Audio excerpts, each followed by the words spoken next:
Okay, so from today we will start kinetic theory of gases and thermodynamics combined together, क्योंकि normally मैं ये दो chapter और radiation included ये मैं combine लेता हूँ normally।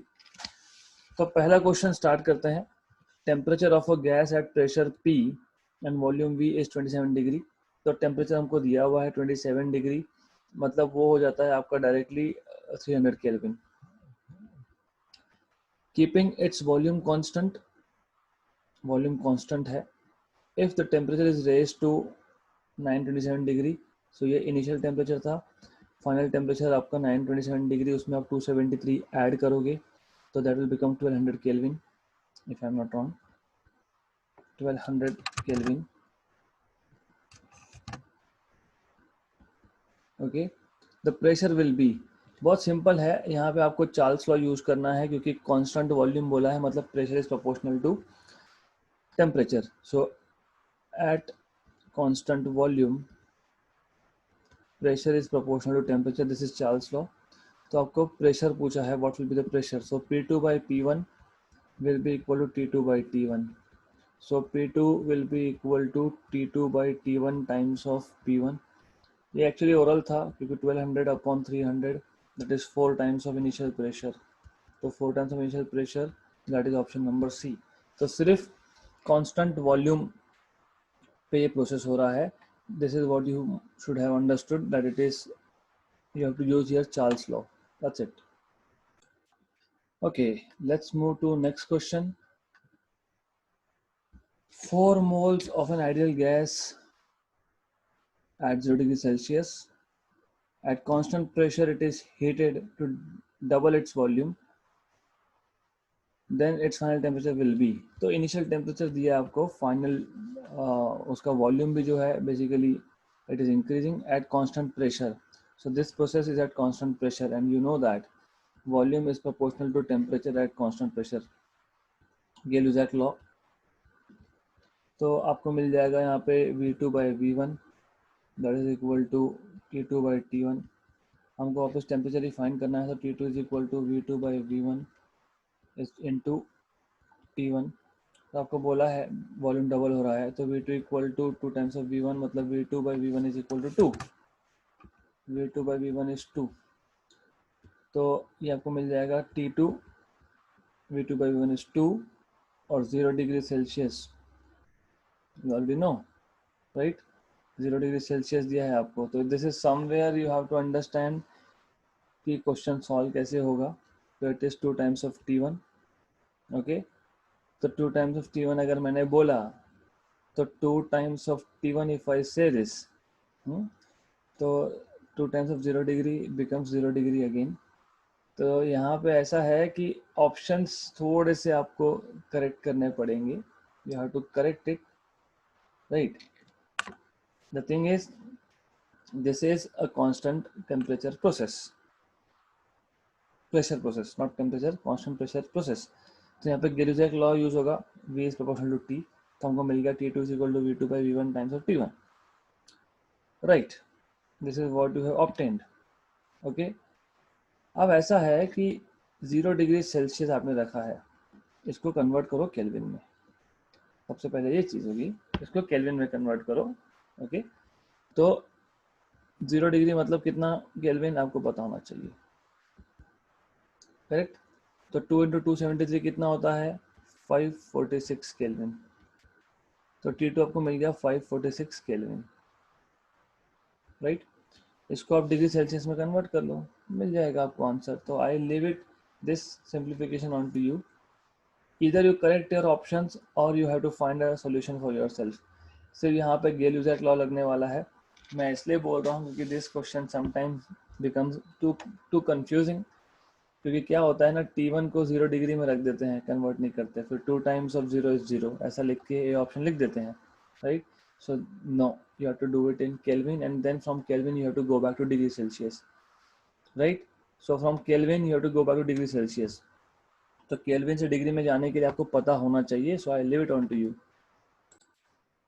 Okay, so a correction here, and in the first one, just in the name, like I said कि यहाँ पे हम लोग चार्ल्स लॉ यूज करेंगे, बट यहाँ पे होता है ये Gay-Lussac's law, राइट?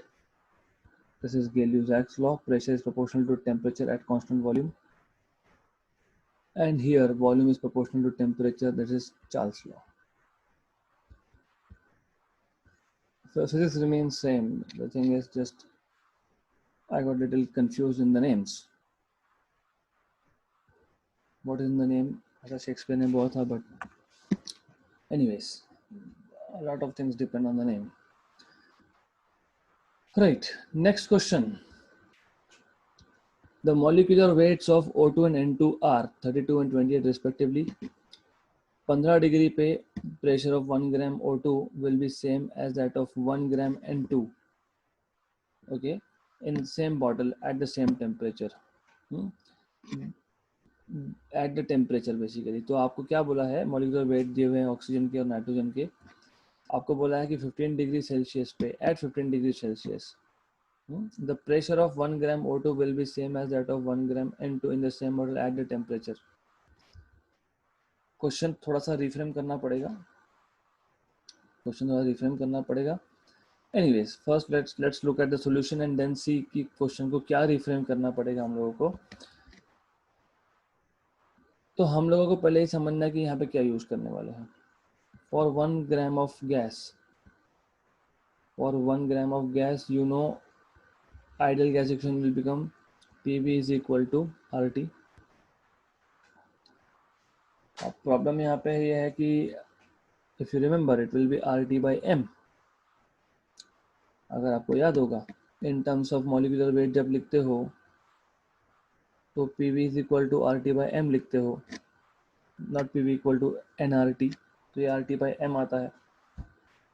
यहाँ पे क्या क्या कांस्टेंट है, सेम बॉटल बोला है मतलब वॉल्यूम कांस्टेंट रहेगा, और आगे बोला है प्रेशर भी सेम रहेगा क्योंकि उन्होंने मेंशन किया है the pressure will be same. तो P and V both are constants, right? PV constant मतलब ये प्रोडक्ट जो है ये कांस्टेंट आ गया. PV equal to C a constant, मतलब RT is equal to some constant times M, मतलब T is proportional to M, right? Temperature is proportional to molecular weight. So TN2 upon TO2 is equal to MN2 upon MO2. So TN2 will be is equal to MN2 upon MO2 times TO2 at 15 degree Celsius. मतलब वो जो temperature दिया है 15 degree वो oxygen के लिए दिया है first of all, correct.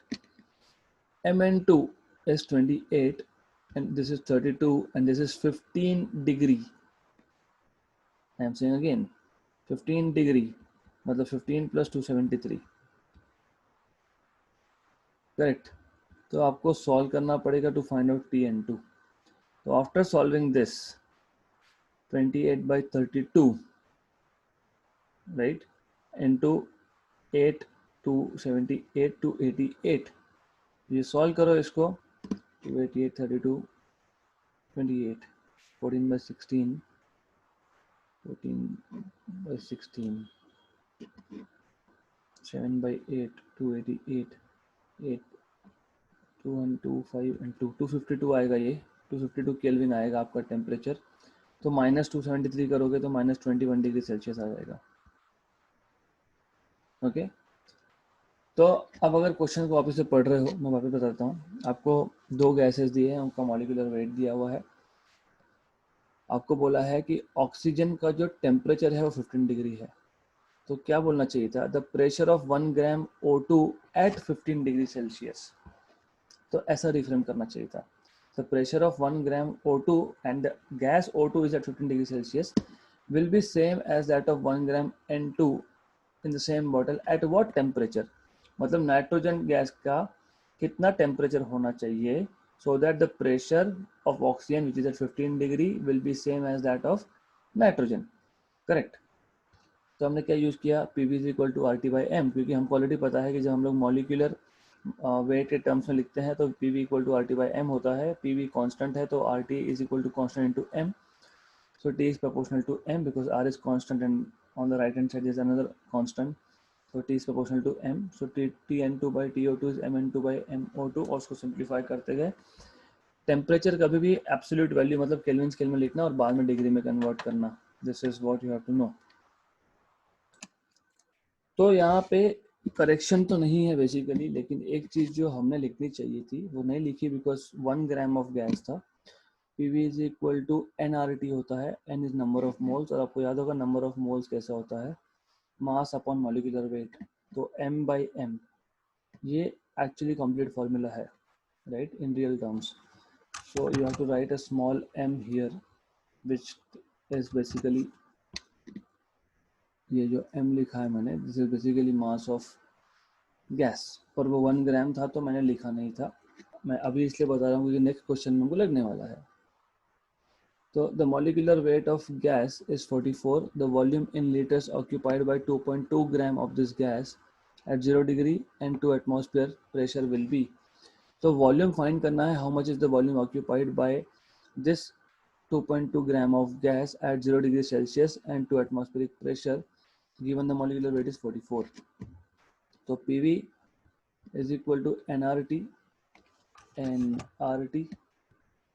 So PV is equal to N is M by M RT, right. हो सकता है हमने थ्योरी में सिंबल्स अलग यूज की हो, डजंट मैटर रियली. सिंबल तो कुछ भी लिख सकते हो आप, कुछ भी मतलब स्टैंडर्ड.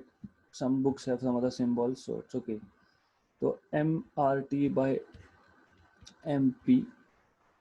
वॉल्यूम फाइंड करना था आपको दिया है small m that is 2.2, 44 that is molecular weight. Then R की वैल्यू 8.31 होती है, पता होनी चाहिए, इनटू 0 डिग्री मतलब 273 होता है. प्रेशर आपका 2 एटमॉस्फेयर है मतलब 2 × 10⁵ after converting into SI unit that means pascal, right.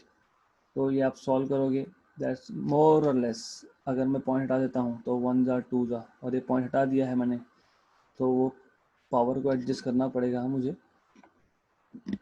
तो you have to remember. So if you are going for shortcuts then you need to understand very well. नहीं तो एक स्टेप बढ़ा लो, डजंट मैटर. एक step बढ़ा लोगे तो डजंट मैटर रियली. तो ये 10⁻⁻1 कहाँ से आया, तो वो 2.2 को 22 लिखा है इसलिए 1 जा 2 जा, और ये ऑलरेडी एक 2 था यहाँ पे. तो 1/4 is 0.25. 0.25 into 8.31. This is roughly 8.25, 16, 20 point something into 273.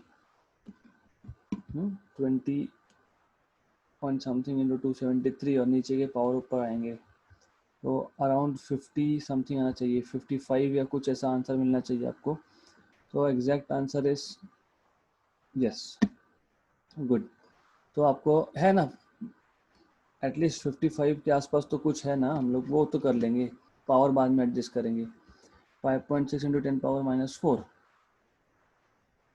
Right. 5.6 into 10⁻⁻4 metre cube, क्योंकि ये हमने मीटर क्यूब में कन्वर्ट किया है. चाहिए तो मैं वापस बता देता हूँ. मैं रफ कैलकुलेशंस कर रहा हूँ, it's all about rough calculations. तो यू नीड टू नो कि कहाँ पे हम लोग रफ कैलकुलेशंस कर सकते हैं. ऊपर 8.31 था, नीचे रफली 4 है, तो रफली 2 आ गया, रफली है ना, 1 जा और approximately 2 point something. 27 into 2 is roughly 54 point something, मतलब 55 56 के बीच में मेरा आंसर आना चाहिए था. बाय एडजस्टिंग पॉइंट्स डेसिमल को एडजस्ट करने के बाद 5.6 मेरा आंसर आना चाहिए था. 5.6 into 10⁻⁻4 मीटर क्यूब आया, तो मैं इसको लिख सकता हूँ 0.56 into 10⁻³ मीटर क्यूब. सिर्फ एक पावर एडजस्ट किया है मैंने. मुझे पता है कि 10⁻³ मीटर क्यूब भी होता है litre, 1 litre. So 0.56 litre should be your answer. वैसे भी वॉल्यूम इन लीटर्स पूछा है आपको, तो क्वेश्चन सिंपल था. PV is equal to NRT, PV is equal to MRT by capital M. तो V is equal to MRT upon capital M into pressure P. उसके बाद तो सिर्फ कैलकुलेशन का पार्ट है, nothing else. Good enough. Let's go to next question. Two thermally insulated vessels 1 and 2 are filled with air at temperatures T1 and T2, volume V1 and V2, pressure P1 and P2 respectively. If the wall joining the two vessels is open, the temperature inside the vessel at equilibrium will be. अच्छा question है. आपके पास दो thermally insulated मान लो vessels है,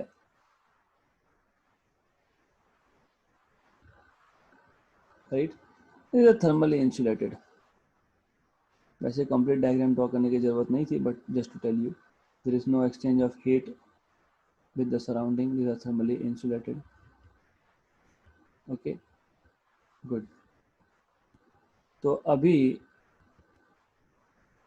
T1, V1, P1, these are state variables of the system. T2, V2, P2, these are state variables of the second system, second vessel, right. यहाँ पे एक वॉल है, तो जब आपने ये वॉल को ओपन किया, टेम्परेचर मतलब दो सिस्टम इंटरैक्ट करना चालू हो जाएंगे, तो they will go in thermal equilibrium. So they are asking you to find out equilibrium temperature. Basically एक चीज है कि नंबर ऑफ मोल्स तो सेम रहने वाले हैं. अगर इसमें N1 मोल्स थे, इसमें N2 मोल्स थे, तो after you open the wall number of moles will be N1 plus N2, right? So let N1 be the number of moles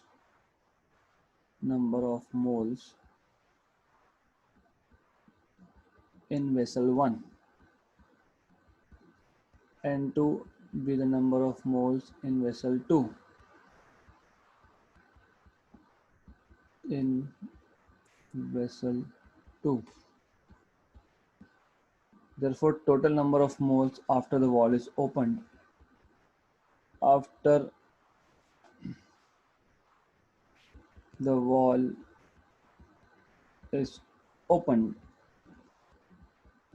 तो टोटल नंबर ऑफ मोल्स होंगे आपके पास N1 plus N2. Total number of moles is N1 plus N2 which will be equal to, आपको याद होगा PV is equal to nRT था, तो N is equal to PV by RT होगा, तो P1 V1 upon RT1 चाहिए तो मैं यहाँ लिख देता हूँ. हमको पता है PV is equal to nRT होता है, तो P1 V1 N1 RT1, तो N1 मिल जाएगा P1 V1 upon RT1. Similarly N2 मिल जाएगा P2 V2 अपॉन RT2. तो ये आपका आ जाएगा plus P2 V2 upon RT2. Okay, right. But this is equal to what? This is equal to total number of moles, right. This is equal to capital N. Total number of moles को मैं capital N से denote कर रहा हूँ for the time being. या तो confuse हो रहा होगा तो I will say N total. I don't want any confusions here, right? Therefore, P1 V1 upon RT1 plus P2 V2 upon RT2. N total कैसे लिखोगे? N total कैसे लिखोगे आप? P फाइनल प्रेशर बेसिकली मान लो, right. P is final pressure wall open करने के बाद. V कितना हो गया? V1 प्लस V2 हो गया, क्योंकि अभी दो वेसल्स का वॉल्यूम कंबाइन हो गया, राइट. RT, हमको T फाइनल फाइंड करना है, राइट. तो N total after you open the wall will be P, volume will be V1 plus V2 upon RT. T find करना है हमको, करेक्ट, राइट. हाँ, डेफिनेटली ये है कि मैंने प्रेशर के बारे में लिखा नहीं है, तो मैं प्रेशर के बारे में लिखूंगा. इफ़ यू वांट तो आप ऐसा सफिक्स में F यूज कर सकते हो. सो if you want you can go one step further here.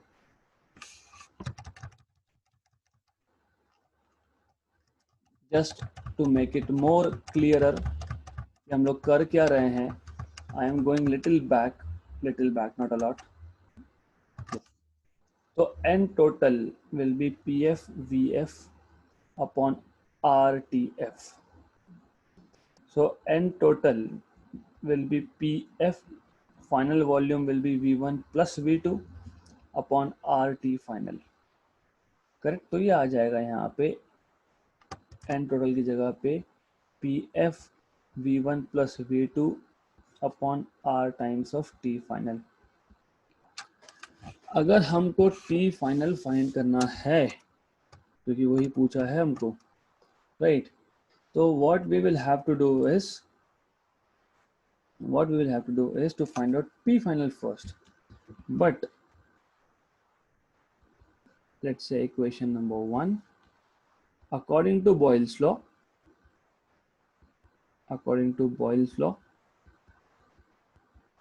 क्या पता है हमको according to Boyle's law? You should know. What do we know according to Boyle's law? It's PV is equals to constant. तो P1 V1 पहले system का plus P2 V2 second system का. अभी मैं क्यों ले रहा हूँ कांस्टेंट टेम्परेचर, क्यों बोल रहा हूँ? जब वॉल हमने क्लोज रखा था तब पहले सिस्टम में टेम्परेचर कांस्टेंट था T1, दूसरे वेसल में टेम्परेचर कांस्टेंट था T2. वॉल ओपन करने के बाद थर्मल इक्विलिब्रियम अचीव होने वाला उन्होंने बोला ही है. मतलब after that after some times of opening the wall, the system will again go into isothermal state. तो इसलिए हम लोग लिख सकते हैं ऐसा. तो P1 V1 plus P2 V2 is what? You can just write it as like P V1 plus V2. क्यों? क्योंकि then इनिशियल वेसल पे 1 and 2 पे आप बॉयल्स लॉ अप्लाई कर रहे हो तो फाइनल पे भी कर सकते हो ऐसा, because PV is equal to constant. Initially दो अलग अलग सिस्टम थे, तो P1 V1 plus P2 V2 finally एक ही सिस्टम है, दोनों कंबाइन हो गए तो PF VF, राइट. तो P1 V1 plus P2 V2 is equal to PF and VF is V1 plus V2, right. तो आपको PF मिल जाएगा यहाँ से. PF is P1 V1 plus P2 V2 upon V1 plus V2, equation number 2. फिर आप equation 2 को equation 1 में सब्स्टिट्यूट करोगे. ओके, तो I have to take a new page here. तो what we have so far, if you see here, so far we have P1 V1 upon RT1 plus P2 V2 upon RT2 equal to PF. So therefore P1 V1 upon T1 plus P2 V2 upon T2, R दोनों में था denominator में तो मैंने निकाल लिया common. PF V1 plus V2 ऐसा था वहाँ पे अपॉन RTF. ओके, तो PF हमारे पास क्या आया है, P1 V1 plus P2 V2 upon V1 plus V2. ये आ गया आपका PF into V1 plus V2 already था. R T फाइनल TF ये फाइंड करना था. ये और ये कैंसिल हो गया, R और R कैंसिल हो गया. देयरफॉर हमको मिल गया TF को मैं लेफ्ट साइड ले जा रहा हूँ. तो P1 V1 plus P2 V2 upon this whole bracket P1 V1 upon T1 plus P2 V2 upon T2. So let's see if it is in the option. ऐसा तो कहीं दिख नहीं रहा, तो ऐसा करेंगे, अगर नहीं दिख रहा तो लाएंगे फिर. तो P1 V1 plus P2 V2 cross multiply P1 V1 T2 plus P2 V2 T1 upon T1 into T2, वो ऊपर जाके मल्टीप्लाई हो जाएगा T1 इंटू T2. ऐसा है क्या? T1 T2 P1 V1 plus P2 V2 yes upon P1 V1 T2 plus P2 V2 T1, option number C. Okay, मैं वापस समझा रहा हूँ. और यहाँ पे शॉर्टकट मेथड एग्जिस्ट करता है, यस करता है, but you have to know some basic things.